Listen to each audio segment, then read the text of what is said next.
백신 추가 접종 간격 단축을 검토하고 있습니다. 현재는 백신 접종을 완료한 뒤 8개월 후에 부스터샷을 맞도록 권고하고 있는데 이것을 5개월로 줄이는 방안을 논의 중입니다. 이스라엘은 전 세계에서 최초로 코로나19 백신 3차 접종을 시작했고 29일에 접종 대상을 12세 이상 모든 연령대로 확대한다고 발표했습니다.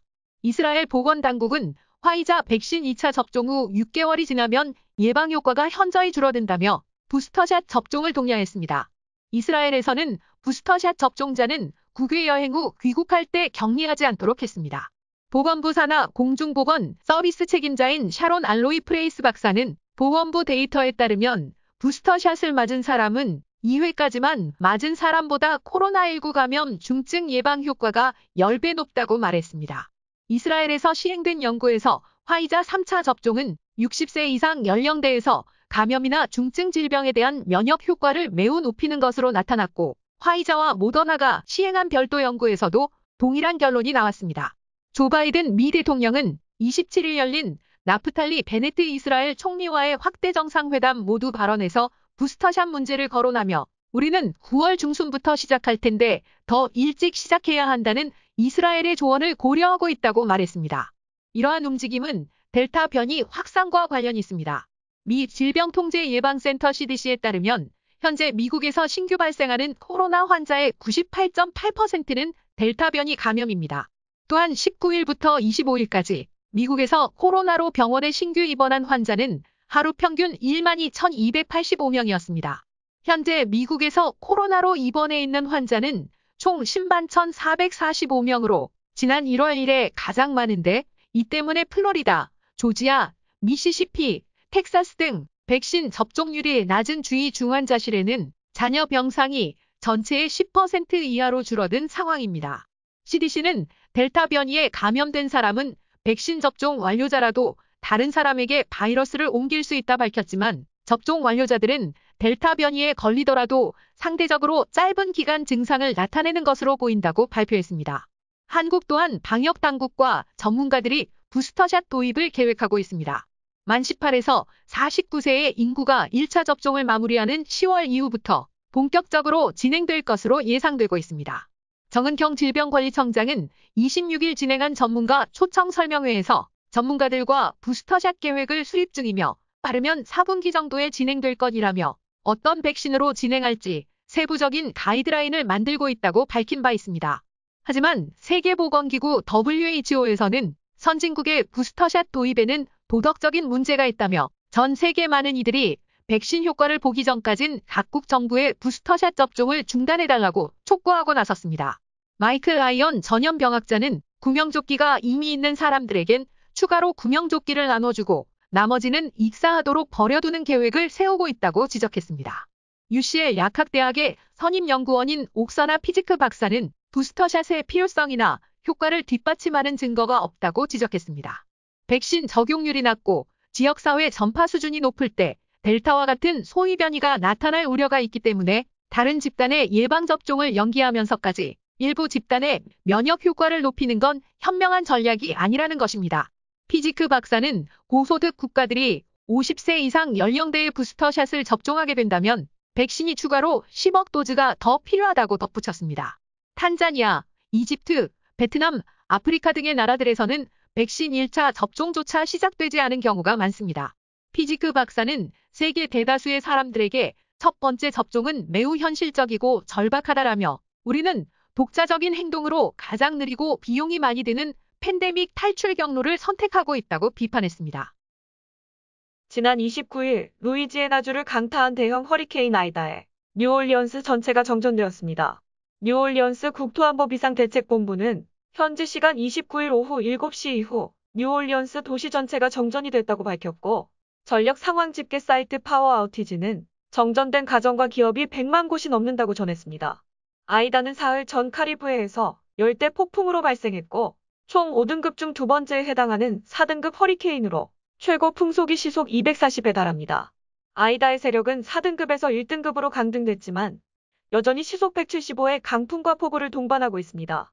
조 바이든 대통령은 피해가 예상되는 루이지애나와 미시시피주의 비상사태를 선포하고 루이지애나주 정부는 5,000명의 주방위군을 배치하고 정전 사태에 대비해 1만 명의 인력을 투입했습니다.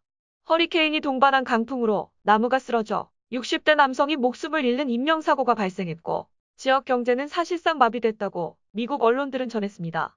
CNN은 루이지애나주 당국자들의 말을 인용해 현재 열악한 기상 상태로 구조팀이 활동하기에 힘든 상황이라며 허리케인이 잠잠해지면 구조 활동이 시작될 것이라고 보도했습니다.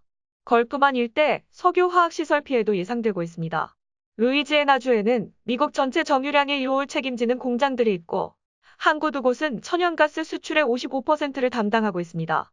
미 해안당국에 따르면 멕시코만의 총 560개의 원유 생산 플랫폼의 절반가량인 279개에서 인력이 철수됐으며 11개 시추선이 대피했습니다. 미 에너지정보청 EIA에 따르면 멕시코만 석유는 미 전체 생산량의 17%, 천연가스는 5%의 비중을 차지하고 있습니다. 멕시코만 일대에서 원유 공급의 차질이 빚어지면서 가격이 인상될 것이라는 관측이 나오고 있습니다. 에너지 정보업체 리포 오일 어소시에이츠의 앤드류 리포 대표는 이곳 정유 공장이 4등급 허리케인을 맞을 경우 휘발유 가격이 갤런당 10센트 정도 오를 것이라고 전망했습니다. 집 융자는 제가 제일 잘합니다. 표정원 융자. 한 곳에서 시작된 안정된 미래. 선우엔 선우보험. 주택, 렌트관리, 상가 건물 전문. 이선미 부동산. 허리가 아프면 허리하세요. 초이스원 헬스센터. 크레딧 카드 빚 최대 80%까지 탕감해 드립니다. O3 컨설팅. 감동을 주는 건강한 김치. 코리아 김치. 메디케어, 오바마케어 전문. 이정숙 보험. 40여 년간 교민 여러분과 함께 성장해온 애틀란타 종합보험. 한국의 아프가니스탄 재건 사업에 협력했다는 이유로 이슬람 무장 조직 탈레반으로부터 신변의 위협을 받아온 현지인 76가구 390명 아프가니스탄인들과 그 가족들이 지난 26일 인천국제공항을 통해 입국했습니다. 이번 아프가니스탄 현지인 수송은 자력으로 공항으로 도착하는 방식과 달리 선발대가 먼저 버스 확보하고 현지인 조력자들 버스 태워 게이트 진입에 성공했습니다. 당초 정부가 한국으로 이송하려고 했던 이들은 427명이었지만 36명은 국내 잔류나 삼국행을 선택했습니다. 자발적인 의사로 한국행을 포기한 이들을 제외하면 사실상 100% 구출에 성공한 셈입니다. 정부가 분쟁 지역 외국인을 대규모로 국내 이송한 것은 처음이며 아프간 현지인 조력자 수송 작전명은 미라클 작전으로 명명됐었습니다. 한국은 23일 새벽 다목적 공중급류 수송기 KC-330 시그너스 1대와 군 수송기 C-130J 슈퍼 허큘리스 2대를 현지로 투입했습니다. 이번 작전에 군 수송기를 투입한 이유는 아프가니스탄 현지 탈레반의 대공포 위협을 고려해 전술 비행이 가능한 기종을 선정해야 했기 때문입니다. 군 수송기는 지난 23일 중간 기착지인 파키스탄 이슬라마바드에 도착했고 다음 날인 24일 카불과 이슬라마바드를 왕복하면서 아프간인들을 이송했습니다. 한국 법무부는 아프간 협력 사업에 참여한 아프간 현지인 직원과 가족 378명에게 난민이 아닌 특별공로자 신분이 부여될 예정이라며 안정적인 대한민국 정착을 지원하겠다고 밝혔습니다. 이어서 한국을 도운 이들에 대한 도의적 책임, 국제사회 일원으로서의 책임, 인권 선진국으로서의 국제적 위상, 다른 나라들도 유사한 입장에 처한 아프간인들을 대거 국내 이송한 점 등을 고려했다고 설명했습니다. 아프간 현지인과 가족은 도착한 뒤 충북 진천에 있는 국가공무원 인재개발원에 머물 예정입니다. 영국 BBC의 서울 주재한 특파원은 자신의 SNS에 한국의 아프간 난민이 아닌 특별 기여자로 입국하게 됐다며 생계비나 정착지원금과 같은 높은 수준의 지원을 약속한 한국이 존경스럽다고 소감을 밝혔습니다. 미국의 한 여성이 맨손으로 야생 퓨마에게 달려들어 공격을 받던 5살 아들을 구해냈습니다. AP통신은 현지 시간 29일 미국 로스앤젤레스 서쪽 산타모니카 산 아래 칼라바사스의 한 가정집에 퓨마가 나타나 마당에서 놀던 5살 소년을 공격했다고 보도했습니다. 몸무게가 30에 달하는 퓨마는 이 아이를 물고 41m가량을 끌고 갔고 아이의 울부짖는 소리에 집안에 있던 엄마가 이 소리를 듣고 달려나갔습니다. 그 후 여성은 퓨마가 아이를 놓아줄 때까지 맨주먹으로 수차례 가격했습니다. 결국 퓨마는 소년을 놓고 풀숲으로 달아났습니다. 이후 신고를 받고 출동한 야생보호당국은 문제의 퓨마를 사살했습니다. 퓨마를 사살한 당국자는 발견 당시 숲을 속에 웅크리고 있었다며 총으로 쏴 사살한 퓨마의 DNA 검사 결과 소년을 물고 공격한 맹수인 것을 확인했다고 설명했습니다. 구출된 아이는 병원으로 옮겨졌습니다. 당국은 어린아이의 생명에는 지장이 없으며 끌려갈 때 발생한 상처가 머리와 상반신에 남아있다고 밝혔습니다. 패트릭 포이 대변인은 아들을 구한 엄마는 진정한 영웅이라고 말했다. 일반적으로 퓨마는 사람을 공격하지는 않는 것으로 알려져 있으며 CBS는 퓨마가 아이를 먹잇감으로 여겨 공격한 것이라는 현지 관리의 발언을 전했습니다.